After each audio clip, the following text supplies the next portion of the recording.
The producer's purpose is to suggest some possible explanations, but not necessarily the only ones, to the mysteries we will examine.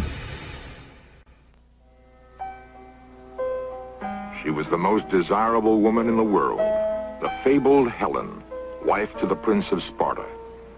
So beautiful was she that a rival prince stole her away to the kingdom of Troy. Thus, Helen became the face that launched 1,000 ships, each ship carrying 100 Greek warriors bent on revenge. For 10 years, the ships were beached while the army laid siege to Troy. The great walls of the city could not be breached, but the Greeks found another way. Were Helen and the Battle of Troy just the dreams of an ancient poet?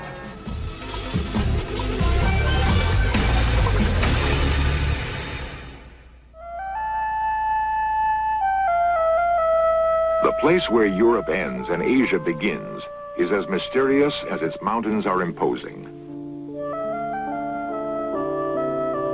Where they meet the sea, rich farmlands were for centuries protected by great stone battlements. The ancient Greeks called this land Ionia. Modern men call it Turkey. Relatively few Westerners travel to Turkey these days. Fewer still venture into the exotic countryside beyond the graceful minarets of Istanbul. A long time ago, things were different. What we now call Turkey once seemed to be the great crossroads of the known world. Adventurers from all over the Mediterranean sailed for her shores. What were they looking for? 10 centuries before Christ, the Greeks were just beginning to probe the strange seacoast that lay to the east. The inhabitants of Ionia were said to be rich in precious metals and trade goods from even more distant lands. Eventually, the Greeks would establish colonies, new cities, and a new civilization. Even as the new cities prospered, however, mainland Greece was on the brink of collapse. For a time, the colonies represented the only real hope for the future. The Greek settlers had brought with them their pantheon of gods.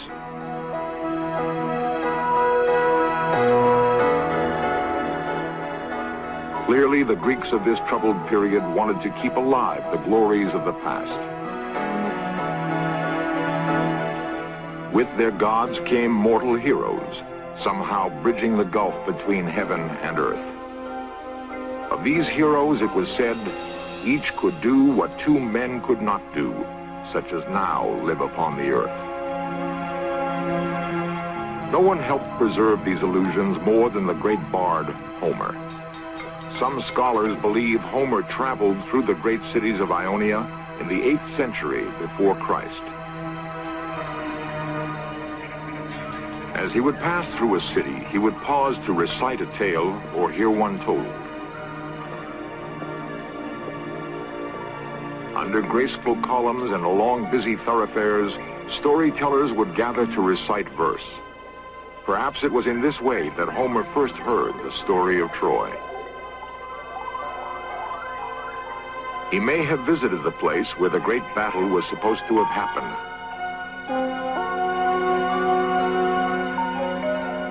Whether Troy's location was known to Homer or not, he certainly drew inspiration for his retelling of the story from the countryside of its birth. The result was Homer's epic poem, the Iliad. The poem described the invasion of the Greeks, but nowhere does it mention the gift force filled with soldiers.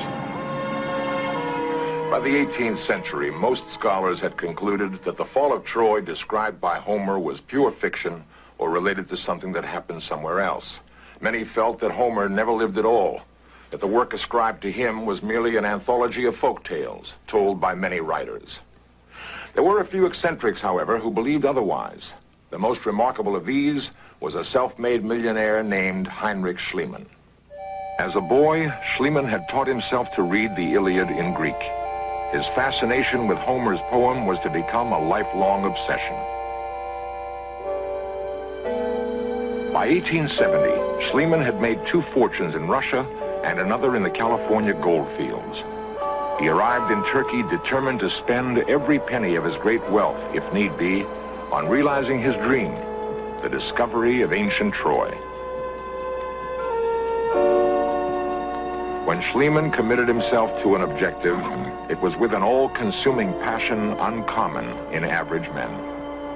As Schliemann began his search, he looked over the plain that might once have played host to the armies of Hector and Achilles. Schliemann came armed with the Iliad and took up residence in the small village of Bunarbashi. The few scholars who were prepared to even consider the possibility that Troy once existed generally placed it here. So he began his survey of the Turkish countryside, looking for landmarks mentioned by Homer.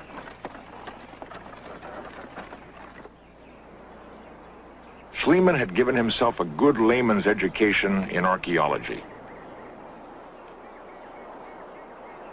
An examination of the area others thought likely revealed nothing to his eye that could possibly relate to Homer's Troy. The springs which Homer described weren't of much help either. Surely their course must have changed dozens of times in the 30 or more centuries since Troy. Before giving up on Bunarbashi, Schliemann decided on another test. Homer had said precisely how long it took Achilles to chase Hector around the walls. There was only one thing for Schliemann to do.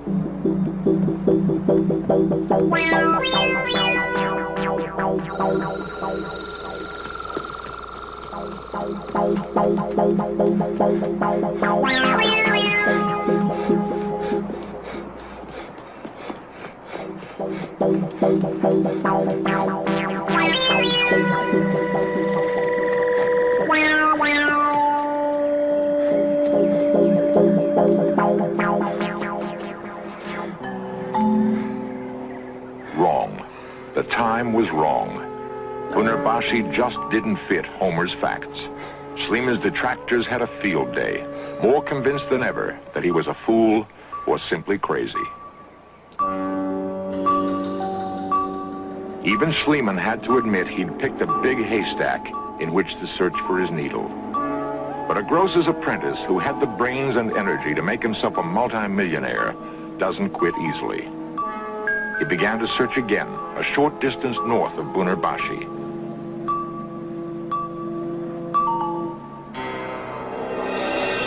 There, he would encounter his destiny on a hill called Hisarlik.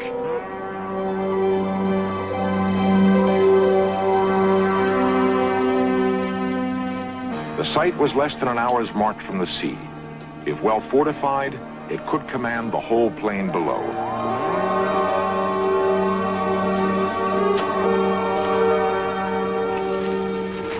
Even an eye less astute than his couldn't miss the archaeological evidence. Schliemann was convinced he had realized a 40-year-old dream. In his journal, he wrote, "I have set foot on Trojan soil, at last." He selected the highest mound on Hisarlik and ordered his men to dig.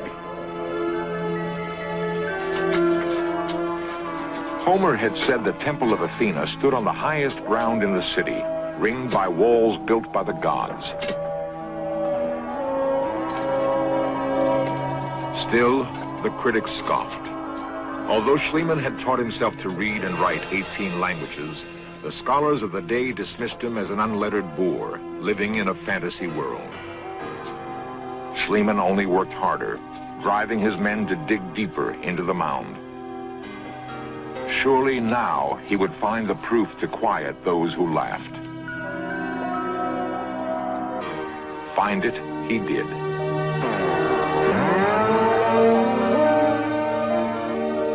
Here, indisputably, were the remnants of a lost civilization. But were they the fabled walls of Troy? Schliemann's trove of artifacts shook the academic world. What must the builders of this city have been like? What hands made these beautiful things? Clearly, the ancient craftsmen used techniques more advanced than many in use today. Why did they vanish after accomplishing so much? Schliemann discovered hundreds of spindle whorls, just like the ones still favored by local residents for spinning wool yarn. Other implements were found, similar, if not identical, to those in everyday use by villagers along the Turkish coast. Schliemann might have been struck by how little some things change in 3,000 years. But he would need more to prove his city was the Troy of Homer. Heinrich Schliemann's life had been one long love affair with the legend of Troy. It had taken 4 years to excavate the ruin he thought was Troy. Now, as he walked its ancient pavements, he believed he was following the path Homer had taken so long ago. Schliemann seeing, as through Homer's eyes, the skilled Trojan craftsmen at work in their stalls.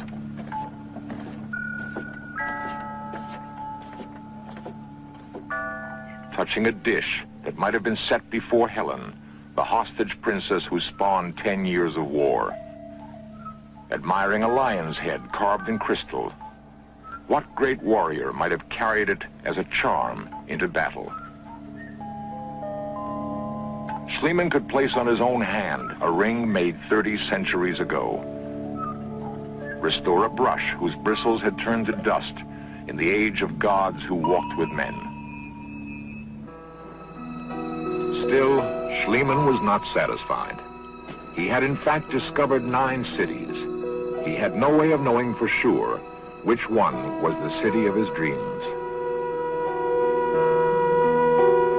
Some early inhabitants imported bronze cast in ingots the shape of ox hides. There were ship's anchors of chiseled stone and ship's cook stoves of bronze. These Schliemann found in the ruin he called Troy too. But was this Homer's Troy? The answer was obscured by evidence of a great catastrophe.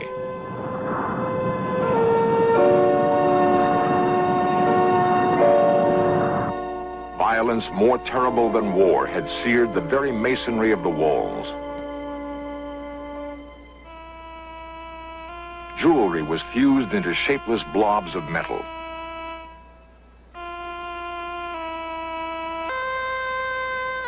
The whole countryside must have been laid waste by the disaster.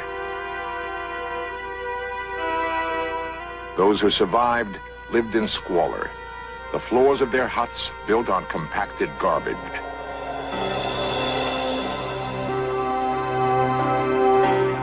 If nothing else, Schliemann had unearthed a monument to the tenacity of man.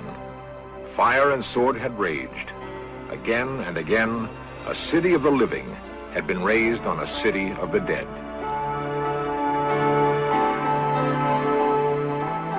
Schliemann numbered the ruins from 1 for the oldest to 9 for the most recent.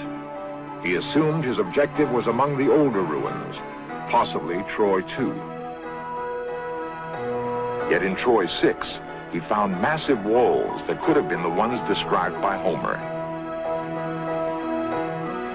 If they were the walls that hid Helen from the armies of her betrayed husband, it would be easy to see why the battle raged 10 years.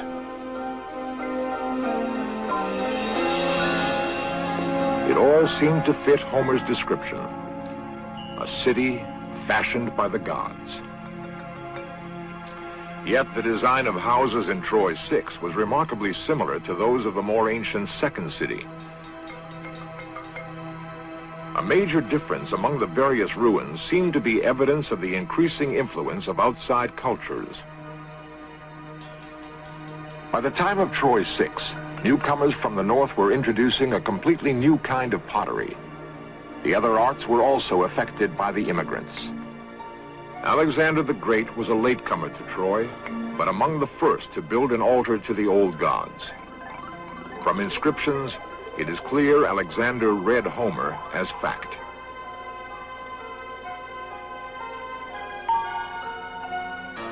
More years passed, and the Romans became masters of the Ionian coast. The poet Virgil took up in Latin where Homer left off in Greek, embellishing the story and giving it new credibility. Rome made Troy a sacred city. Emperors came to worship and be entertained. Augustus even considered making Troy the capital of his empire. Through it all, minstrels kept alive Homer's poem of glory. This was the world Heinrich Schliemann felt he had rediscovered. But was he seeing only what he wanted to see? So complete was Schliemann's dedication to Homer's Troy that he had taken a young Greek woman to be his bride. He thought she had Helen's blood coursing through her veins. And in a way, all this effort had been intended to restore her heritage. The greatest prize he had not been able to give her. Yet as he was about to give up, Schliemann made his most fantastic discovery. The glint of metal had caught his eye. Schliemann ordered his wife to send the workers away.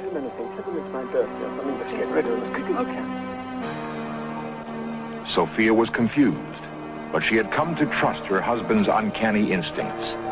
She did as she was told. Paydos, paydos. Gidebilirsiniz. Kocamın yaş günü bugün. Hey, paydos, paydos, paydos. In 4 years, Schliemann's men had moved 325,000 cubic yards of earth. Now, he was moving alone, deep into the excavation of the ancient second city. 28 feet down was the lower level of the walls Schliemann identified with Homer's Palace of Troy.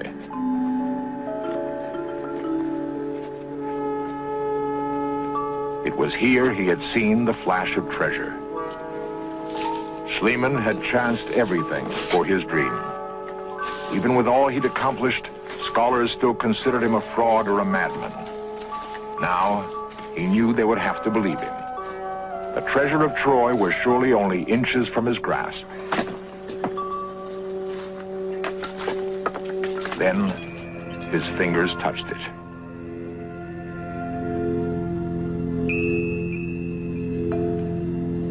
There were 31 large objects of beaten gold.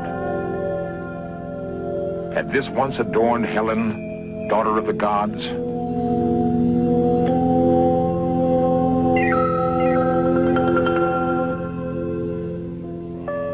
The workmanship was unmistakable.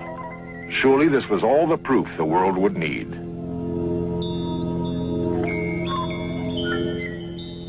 The hoard included 9,000 small pieces, rings, buttons, and charms. It was wealth beyond imagining. More important, it seemed that a lifetime's quest had finally been realized.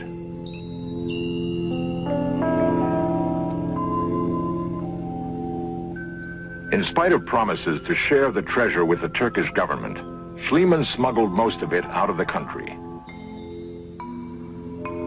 He held onto it long enough to dress Sophia in splendor. Somehow, Schliemann knew he had fulfilled his destiny and hers by finding the lost treasure of Troy. The collection eventually found its way to the Berlin Museum. Schliemann would go on to other triumphs in archaeology. The Trojan treasure, however, would vanish. In the closing days of World War II, the Americans and the Russians marched on Berlin from opposing flanks. The museum fell under Russian control, but the treasure was already gone. Someone may have hidden it from the bombardment, then died without revealing the secret of its location. It's possible the Nazis stole it for their own use in the headlong flight from the advancing Allies. No one really knows. Happily, perhaps, Schliemann didn't live to see the day that the prize he struggled so hard to win would vanish again without a trace. Little has changed in Turkey in the 100 years since Heinrich Schliemann came here to play out his dream of finding Troy. Caravans still follow trade routes that were ancient even in Homer's day. Old men still sit in the shade and tell stories. It is the custom here, and was so long before Homer's time. Tragedy and disaster are also familiar in this fabled land.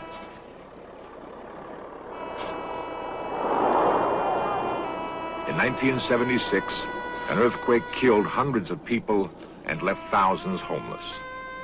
There was no warning, just sudden and savage destruction. A dazed and heartbroken people began to rebuild, even as they mourned their dead. Modern archaeologists believe the same fate overtook ancient Troy. That around 1300 BC, a violent earthquake leveled the mighty city.